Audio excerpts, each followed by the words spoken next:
And I thought Cowboys fans were annoying. My God. Oh, where did these Vikings fans come from? My God, this is the first time I've ever made a video on a fan base. But it needs to be said. It needs to be heard. All right.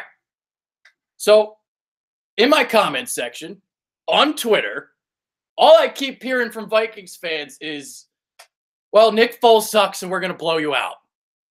They think that they're coming to Philadelphia and taking over our stadium. They think this. It's not happening. It's not happening. Delusional. My God. Seriously, where did these Vikings fans come from? Oh, it's been very annoying this week. So I understand that most of them are probably casual fans. And casual fans don't seem to understand that there's more to winning a football game than just quarterbacking. That's literally all they got. Nick Foles sucks. You guys scored 15 points against the Falcons. That's all they got. Meanwhile, Vikings put up 14 points against the Falcons earlier this season, but, they don't want to bring that up. They don't want to talk about that. So let's start with just a simple football lesson. All right? There are 4 phases. You got pass offense, pass defense, rush defense. You guys say Nick Foles sucks. That's one phase. That's one of 4. Meanwhile, the Eagles have the best offensive line in the league. At the beginning of the season, Pro Football Focus had that article saying that they had the best O-line, and even us in Philadelphia, even we in Philly, said it was crazy. So, left tackle. All right, Big V, it might be a struggle for him against Everson Griffin. But you've got Stefan Wisniewski. And what a revelation he's been this season. Jason Kelce. My God, how great he's been this year. And he should be in the Pro Bowl.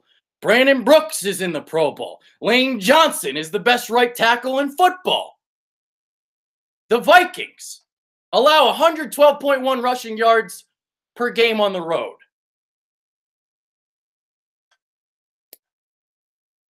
But they want to talk about Nick Foles. That's all they got. Jonathan Stewart, Cam Newton, they ran all over the Vikings. Devontae Freeman, when he faced the Vikings, over 6 yards per carry. Jordan Howard had a solid afternoon against them, too.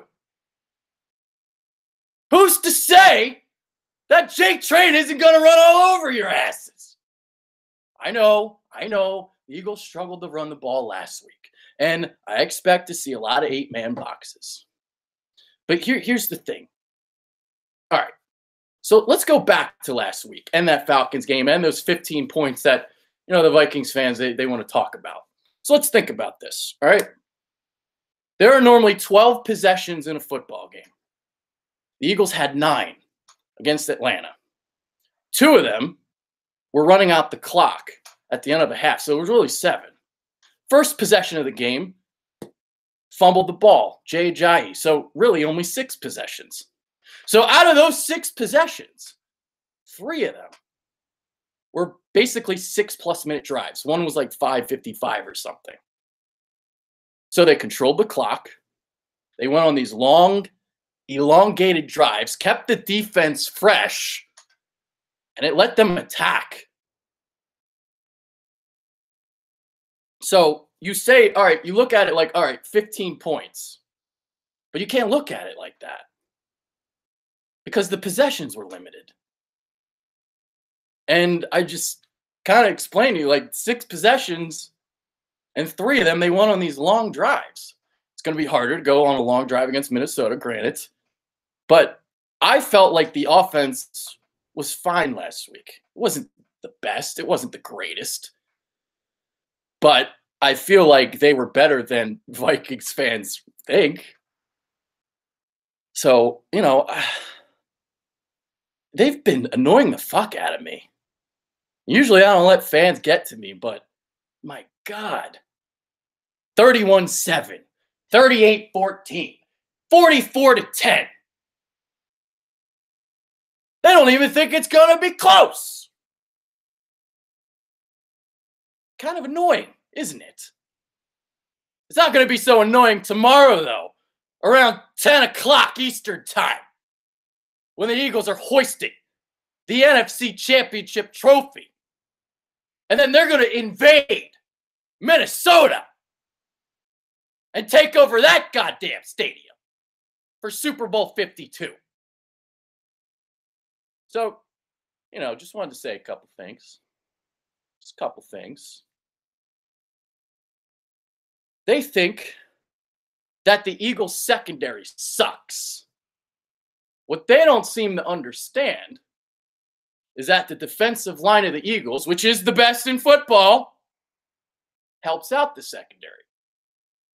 I got a stat.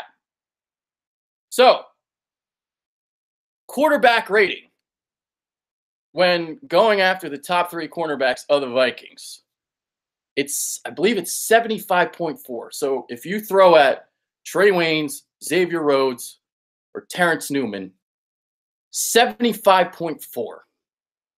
When you target Jalen Mills, Ronald Darby, or Patrick Robinson, that passer rating is 74. Statistically, the Eagles cornerbacks are doing a better job than the Vikings cornerbacks. And the reason for that, again, when you have deep penetration, it disrupts the timing between the quarterback and the wide receivers. So they look at that secondary, they look at the yards per game, which is kind of high because a lot of teams have to throw the ball a lot against the Eagles because they fell behind. How many blowouts were there for the Birds this year when Carson Wentz was quarterback? There's so many blowouts. And teams had to catch up. So they're overlooking the secondary. They're overlooking a lot of things. And, they say Nick Foles sucks. And, I'm not going to sit here and say that they're really wrong. I mean, I don't think he sucks per se. But, it's a weakness right now. But for them to just think that it's all Nick Foles, stop it. There's more to this team. They were the number 1 seed in the NFC, not all because of Carson Wentz. And you know what else is going on right now? This defense has flipped the switch. It flipped the switch, and I was waiting for it, and they did it. That Giants game was their wake-up call. Jim Schwartz, who didn't make the adjustments last season, he made them this year. More pressure on third down, bringing more heat. Brandon Graham lining up as a defensive tackle. They are underestimating the Eagles. And I love it. Take care. Have a happy Sunday.